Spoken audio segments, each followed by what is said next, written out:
الحمد لله نحمده ونستعينه ونستغفره ونعوذ بالله من شرور أنفسنا ومن سيئات أعمالنا من يهده الله فلا مضل له ومن يضلل فلا هادي له وأشهد أن لا إله إلا الله وحده لا شريك له وأشهد أن محمدًا عبده ورسوله أما بعد فإن خير الحديث كتاب الله وخير الهدي هدي محمد صلى الله عليه وسلم وشر الأمور محدثاتها وكل محدثة بدعة وكل بدعة ضلالة وكل ضلالة في النار. اعوذ باللہ من الشیطان الرجیم بسم اللہ الرحمن الرحیم. قاف والقرآن المجید بل عجبوا ان جاءهم منذر منهم فقال الكافرون هذا شيء عجيب أإذا متنا وكنا ترابا ذلك رجع بعيد. وقال النبي صلى الله عليه وسلم فيما روى الشيخان عن أبي هريرة رضي الله عنه: خير يوم طلعت فيه الشمس يوم الجمعة فيه خلق آدم وفيه أهبط من الجنة وفيه تيب عليه وفيه قبض وفيه تقوم القيامة. حاضرین جمعہ، بزرگان دین، نوجوانان ملت اور اسلامی ماں اور بہنوں،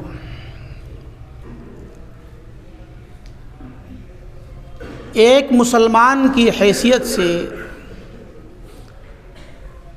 ہم تمام پر سب سے پہلا فریضہ یہ عائد ہوتا ہے کہ ہم اپنے رب کا شکر ادا کریں، اس کی حمد و ثنا کریں اور اس کی عبادت بجا لائیں اس نعمت پر کہ رب العالمین نے ہمیں ایمان سے نوازا. ایمان کی دولت اتنی عظیم الشان ہے کہ اس کا مقابلہ پوری دنیا سے نہیں، دنیا کی کسی نعمت سے نہیں، کیونکہ دنیا کی یہ زندگی بڑی ہی محدود ہے اور آخرت کی زندگی ہمیشہ ہمیشہ رہنے والی ہے. مومن کی زندگی کا مقصد اس دنیا میں ہمیشہ رہنا نہیں، مومن کی زندگی کا مقصد دنیا کے پیچھے بھاگنا نہیں اور نہ ہی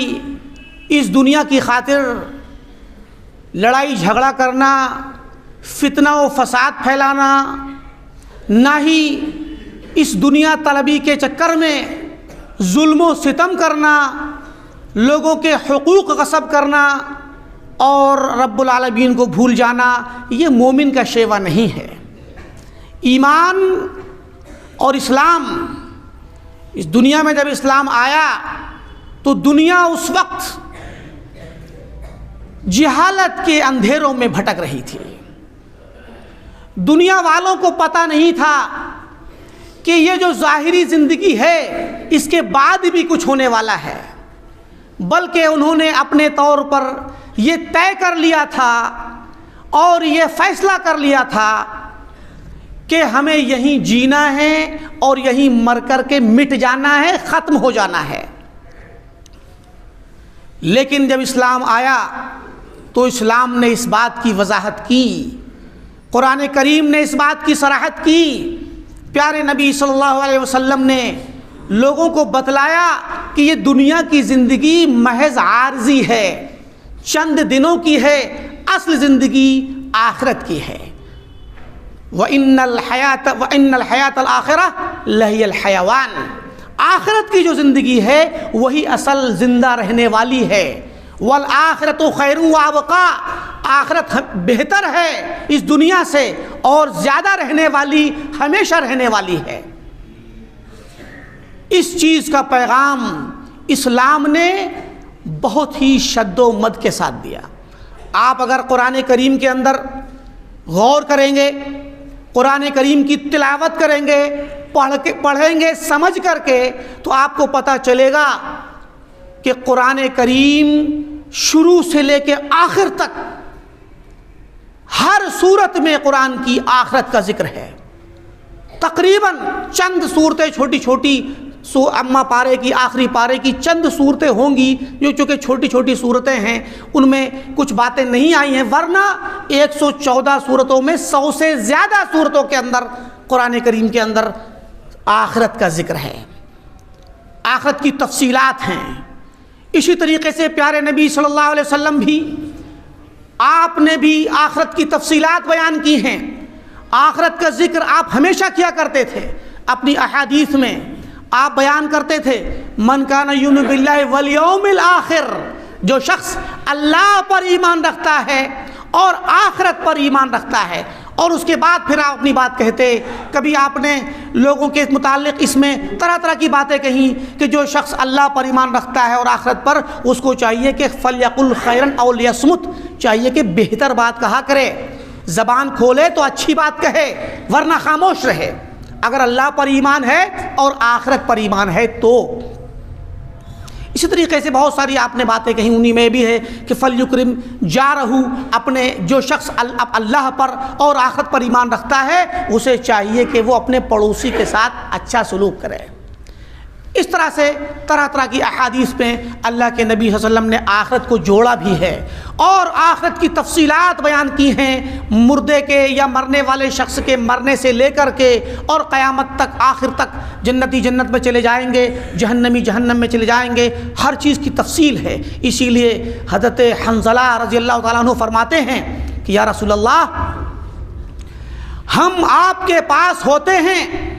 اور آپ جنت اور جہنم کا ذکر کرتے ہیں تو ہمیں ایسا لگتا ہے کہ گویا ہم اپنی آنکھوں سے دیکھ رہے ہیں جنت کو، ہم جہنم کو اپنی آنکھ سے دیکھ رہے ہیں۔ لہٰذا یہ جنت اور جہنم اور آخرت یہ ایمان کا وہ حصہ ہے جو مومن کی زندگی کا مقصد ہے۔ ایک مومن کو اپنی دنیاوی زندگی میں گم نہیں ہو جانا چاہیے، اس دنیاوی زندگی میں کھو نہیں جانا چاہیے، آخرت کو ہمیشہ یاد رکھنا چاہیے۔ اسی لیے قرآن کریم نے سورہ بقرہ کے اندر ہی، سورہ بقرہ میں شروع ہی میں بتلا دیا کہ وہ لوگ، یہ قرآن ان لوگوں کے لیے ہدایت ہے جو لوگ ایمان رکھتے ہیں اللہ کے نبی پر نازل ہونے والی کتاب پر، اللہ کے نبی پر نازل ہونے والی شریعت پر اور آخرت پر ایمان رکھتے ہیں۔ وَبِالْآخِرَةِ هُمْ يُوقِنُونَ، آخرت پر یقین رکھنے والے ہیں۔ کیونکہ آخرت پر جب یقین ہوتا ہے اور مرنے کے بعد کی زندگی پر جب یقین ہوگا تو بندے کے سلوک میں، اس کے چال چلن میں تبدیلی آئے گی، بندے کے سلوک پر اثر پڑے گا۔ بندہ جب اپنے کام کے لیے نکلے گا، مارکیٹ میں جائے گا، بازار میں جائے گا، لوگوں سے ملے گا، تو اس وقت اس کے ذہن میں، اس کے دل میں، اس کی یادوں میں آخرت کی یاد تازہ ہونی چاہیے۔ کیوں؟ کہیں ایسا نہ ہو کہ کسی کو گالی دے دے، کہیں ایسا نہ ہو کسی پر ظلم کر دے، کہیں ایسا نہ ہو کسی کا مال غصب کر دے، کیونکہ آخرت ہی انسان کو بچا سکتی ہے، ورنہ دنیا کے اندر ظلم و ستم ہمیشہ سے ہوا ہے اور ہوتا رہے گا، مگر ظلم کرنے والے وہ لوگ ہوتے ہیں جنہیں آخرت پر ایمان نہیں ہوتا، جنہیں آخرت کا پتہ نہیں ہوتا، جو لوگوں کے مالوں کو غصب کرتے ہیں، جو لوگوں کی جائیدادوں کو غصب کرتے ہیں، جو لوگوں پر طرح طرح کے ظلم کرتے ہیں، کیونکہ انہیں پتہ ہی نہیں ہے کہ آخرت بھی ہے، انہیں معلوم ہی نہیں کہ ہمیں ایک دن مرنا ہے اور مرنے کے بعد دوبارہ اٹھائے جانا ہے۔ یومئذ تعرضون لا تخفی منکم خافیہ، اے لوگوں تم قیامت کے دن اللہ کے سامنے پیش کیے جاؤ گے، تمہیں اللہ کے سامنے پیش ہونا ہے اور تمہارے نام اعمال تمہارے سامنے آئیں گے۔ لا تخفی منکم خافیہ، کوئی چیز چھپے گی نہیں۔ وَلَوْ تَرَىٰ إِذِ الْمُجْرِمُونَ نَاكِسُو رُءُوسِهِمْ، آپ دیکھیے کہ پیارے نبی صلی اللہ علیہ وسلم قیامت کی یاد دہانی کرانے کے لیے جمعہ کے دن خصوصی طور پر آپ فجر کی نماز میں سورہ دہر اور سورہ سجدہ پڑھا کرتے تھے۔ سورہ سجدہ میں تفصیل سے ذکر ہے قیامت کا، اسی کی یہ آیت ابھی میں نے پڑھی، وَلَوْ تَرَىٰ إِذِ الْمُجْرِمُونَ نَاكِسُو رُءُوسِهِمْ رَبَّنَا أَبْصَرْنَا وَسَمِعْنَا فَارْجِعْنَا نَعْمَلْ صَالِحًا إِنَّا مُوقِنُونَ۔ کاش کہ تم دیکھ لیتے اس دن کو جس دن مجرم لوگ، ظالم لوگ اللہ کے سامنے سر جھکائے کھڑے ہوں گے اور کہیں گے اے رب ہم نے دیکھ لیا، ہم نے سن لیا اور ہمیں یقین آ چکا ہے، تو نے جو کہا تھا، تیرے نبیوں نے جو کہا تھا، تیری کتاب نے جو کہا تھا، ہمیں اس کی صداقت کا یقین ہو چکا ہے، ہمیں ایک بار دنیا میں بھیج دے۔ لہذا مزید دیکھیے پیارے نبی صلی اللہ علیہ وسلم جمعہ کے دن کے متعلق اور جمعہ کے دن کرنے والی سنتوں میں آپ نے فرمایا، میں نے حدیث پڑھی آپ حضرات کے سامنے، سورہ قاف کی 2-3 آیتیں پڑھی۔ آپ کو معلوم ہے کہ سورہ قاف کی تلاوت اللہ کے نبی صلی اللہ علیہ وسلم جمعہ کے خطبے میں منبر پر کیا کرتے تھے، سورہ قاف کی تلاوت۔ اور سورہ قاف کی شروع کی آیات میں اس بات کا ذکر ہے، اللہ نے قاف کہنے کے بعد قسم کھائی قرآن مجید کی کہ قسم ہے قرآن کریم کی، اور اس کے بعد اہل کفر، مشرکین مکہ اور کافروں کے تعجب کا ذکر کیا، بل عجبوا ان جاءهم منذر منهم، کہ یہ لوگ تعجب کرتے ہیں اس بات پر کہ ان کے درمیان انہی میں سے ایک ڈرانے والا آیا ہے، آخرت سے ڈرانے والا آیا ہے، جہنم سے ڈرانے والا آیا ہے، آخرت کے حساب کے متعلق بتلانے والا آیا ہے۔ یہ لوگ تعجب کرتے ہیں اس بات پر، اور آگے ان کا قول نقل کیا کہ اذا متنا وکنا ترابا، کیا ہم جب مر جائیں گے اور مرنے کے بعد مٹی میں مل جائیں گے تو کیا ہمیں دوبارہ اٹھایا جا سکتا ہے؟ کیسے اٹھایا جائے گا؟ آخرت کی طرف اشارہ ہے، اس بات کی طرف اشارہ ہے کہ لوگوں یہ نہ سمجھ لینا کہ تم مر کر کے مٹی میں مل جاؤ گے، بلکہ قرآن نے دوسری جگہوں پر اس بات کا اس سوال کا جواب دیا ہے۔ اس سوال کا جو کفار نے اٹھایا تھا، اس سوال کا جواب دیا ہے، قُلْ يُحْيِيهَا الَّذِي أَنشَأَهَا أَوَّلَ مَرَّةٍ، کہہ دیجئے اللہ کے نبی، ان بوسیدہ ہڈیوں کو، ان مٹی میں ملے ہوئے جسموں کو، ان کو پیدا کرے گا دوبارہ وہ جس نے ان کو پہلی بار پیدا کیا تھا۔ وَضَرَبَ لَنَا مَثَلًا وَنَسِيَ خَلْقَهُ، کہ ہمارے لیے مثال پیش کی، یہ انسان مثال پیش کرتا ہے جبکہ اپنی تخلیق کو بھول چکا ہے، اپنی پیدائش کو بھول چکا ہے۔ کیسے پیدا کیا رب العالمین نے، کس طریقے سے انسان کو آدم سے نکالا جبکہ اس کا کوئی ذکر نہیں تھا، جبکہ وہ دنیا میں موجود نہیں تھا۔ اسی چیز کا ذکر سورہ دہر کے اندر، سورہ دہر کی شروع کی آیات میں آتا ہے کہ ہم نے انسان کو پیدا کیا ایک مائع مہین سے، ایک امشاج، نطفہ امشاج سے پیدا کیا، ایک حقیر پانی سے پیدا کیا جو مل کر کے نطفے سے انسان پیدا ہوتا ہے، جبکہ انسان کا کوئی ذکر نہیں تھا۔ لم یکن شیئا مذکورا، دنیا کے اندر اس کا کوئی ذکر نہیں تھا، لیکن ہم نے اس کو پیدا کیا، اس کو سمیعاً بصیرہ بنایا، سننے والا بنایا، دیکھنے والا بنایا، اور سننے اور دیکھنے سے انسان کو علم حاصل ہوتا ہے، سننے سے انسان کو عبرت حاصل ہوتی ہے، دیکھنے سے غور و فکر کرنے کے بعد پتہ چلتا ہے کہ دنیا میں کیا ہو رہا ہے، دنیا میں کون کون سی چیزیں ہیں جن کے ذریعے وہ پتہ لگا سکتا ہے کہ دنیا کی ہر چیز آنی اور جانی ہے اور آنے والی اور فنا ہونے والی ہے، لہٰذا یہ کائنات بھی فنا ہوگی اور ایک دن ایسا آئے گا کہ اس کو اس کا حساب دینا پڑے گا۔ اسی لیے پیارے نبی صلی اللہ علیہ وسلم نے فرمایا، میں نے آپ حضرات کے درمیان ایک حدیث پڑھی ابو ہریرہ رضی اللہ تعالیٰ عنہ کی، صحیحین کی روایت ہے۔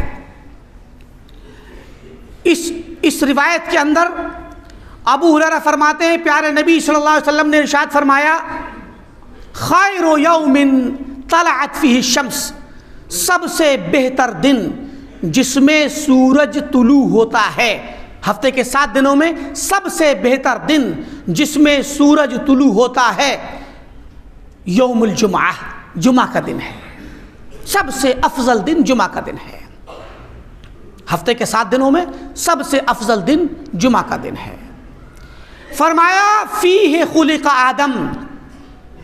اسی دن آدم علیہ السلام کی پیدائش ہوئی۔ اللہ نے آدم علیہ السلام کو پیدا فرمایا جمعہ کے دن۔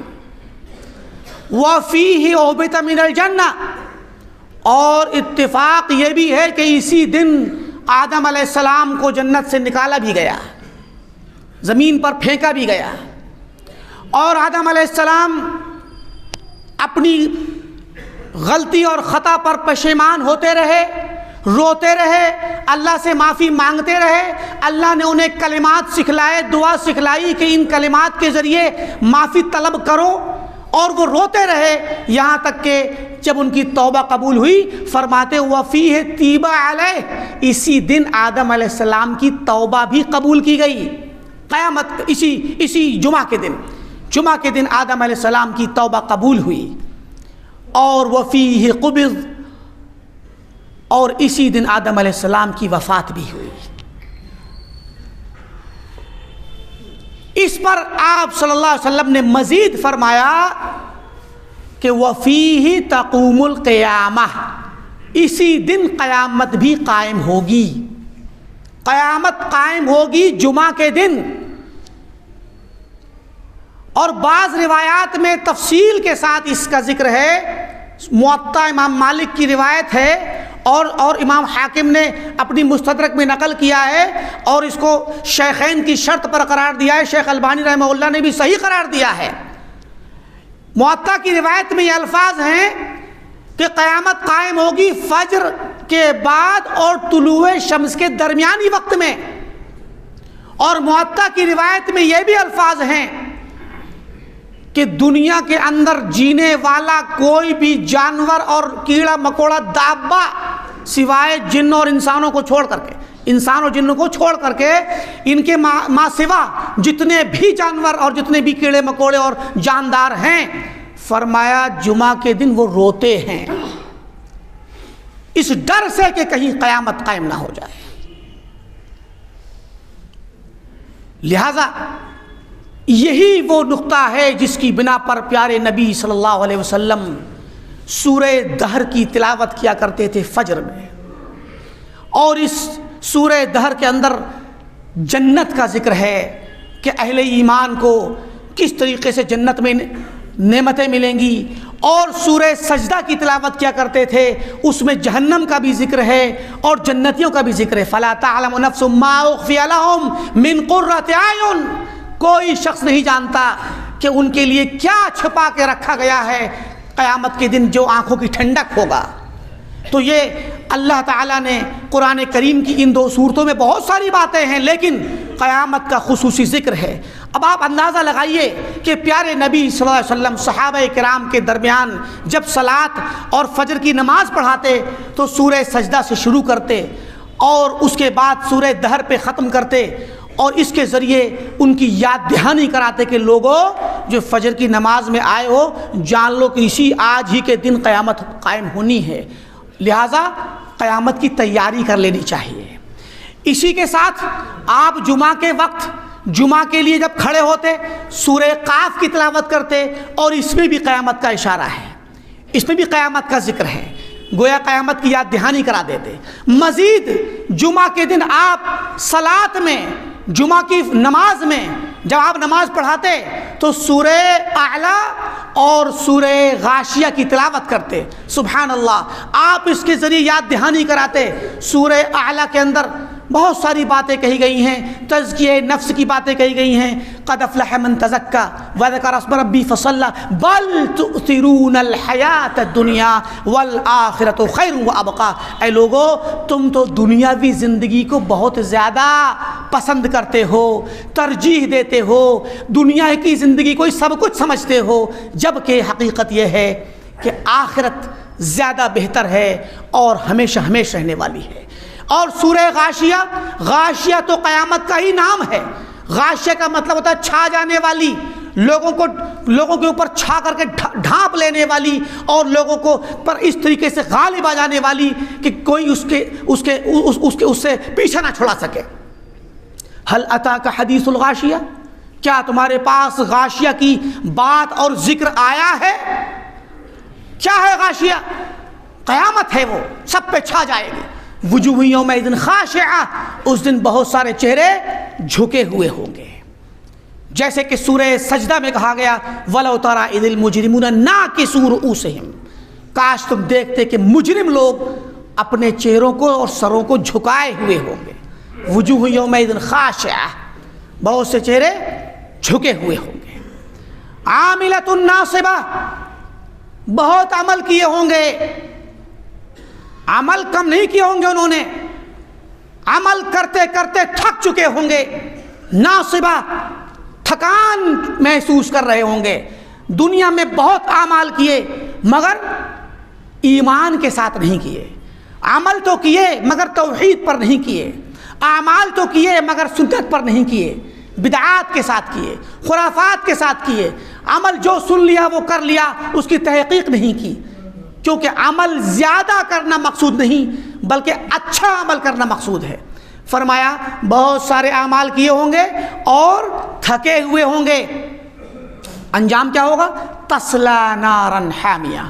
یہ دہکتی ہوئی آگ میں داخل ہوں گے، بھڑکتی ہوئی آگ میں داخل ہوں گے، اور اس کے بعد ان کے عذاب کی تفصیل ہے۔ پھر جنتیوں کا ذکر ہے تو سورہ غاشیہ بذات خود اس بات کا ذکر کرتی ہے کہ جنتی جنت میں جائیں گے تو کیا نعمتیں پائیں گے، اور جہنمی جہنم میں جائیں گے تو کون سا عذاب پائیں گے۔ یہ اس بات کی طرف اشارہ ہے پیارے نبی صلی اللہ علیہ وسلم کی سنت کا اور آپ کے عمل کا، کہ آپ لوگوں کو، اہل ایمان کو اس بات کی یاد دہانی کیا کرتے تھے کہ لوگوں آخرت کو نہ بھولو۔ تصور کیجئے کہ ایک مسلمان یا ہم سب، ایک مسلمان ہفتہ بھر اپنے کاروبار میں مشغول ہے، اپنی زندگی میں مشغول ہے،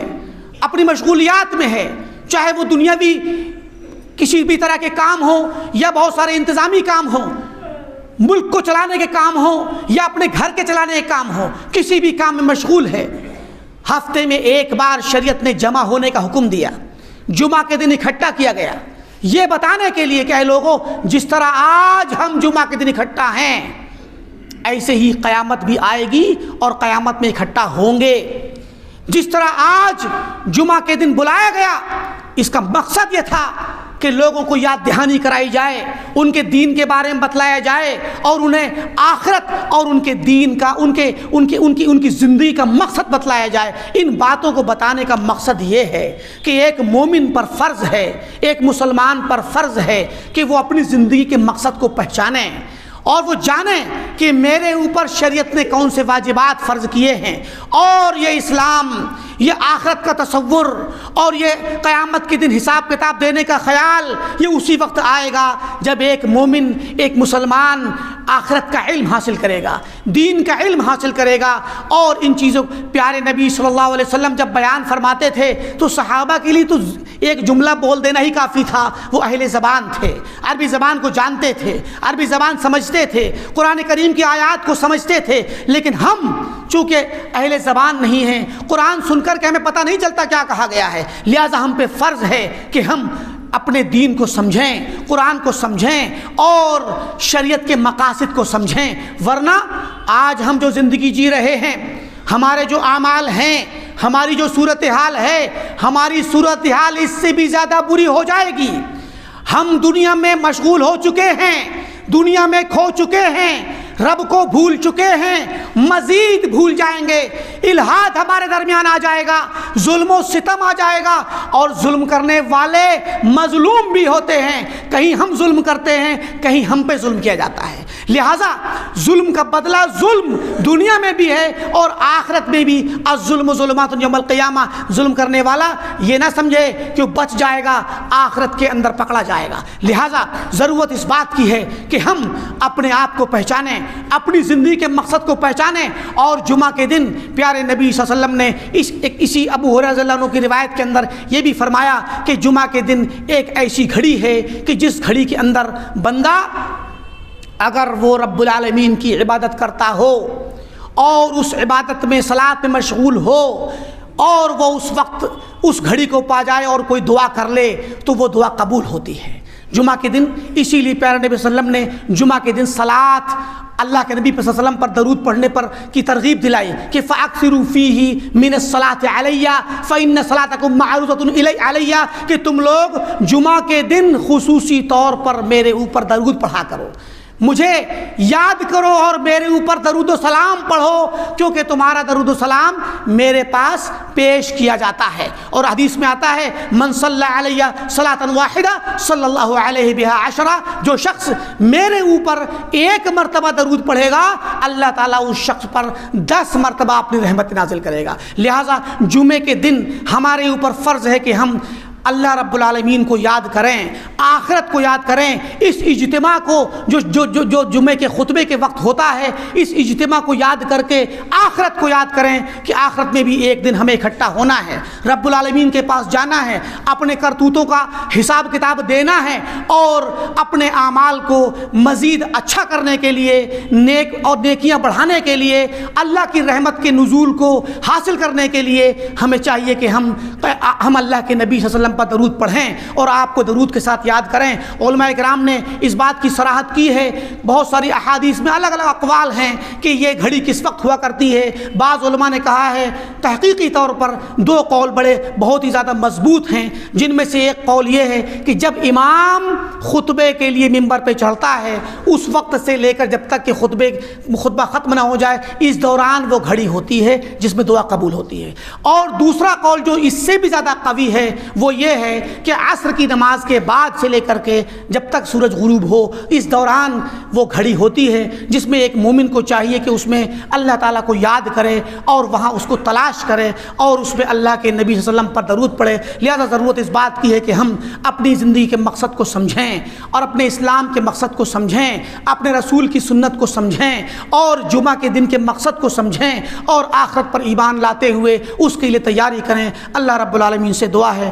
کہ اللہ تعالیٰ ہمیں دین اسلام کو سمجھنے کی توفیق عطا فرما، اللہ تعالیٰ ہمیں آخرت کو سمجھنے اور اس کو یاد رکھنے کی توفیق عطا فرما، آخرت کے لیے ہمیں تیاری کرنے کی توفیق عطا فرما۔ اللہ ہم جب تک اس دنیا میں رہیں اسلام پر رہیں، مومن بن کر کے رہیں اور توحید خالص پر رہیں، سنت محمدیہ پر قائم رہیں، اور جب ہمارا خاتمہ ہو تو دین اسلام پر ہو، کلمہ لا الہ الا اللہ پر ہو، اور ہم جب تیرے یہاں جائیں اور تیرے دربار میں حاضر ہوں تو سرخرو ہوں۔ وآخر دعوانا الحمدللہ رب العالمین۔ بارک اللہ لی ولکم فی القرآن العظیم ونفعنی وإیاکم بالآیات والذکر الحکیم، انہ تعالی جواد کریم ملک بر رؤوف الرحیم۔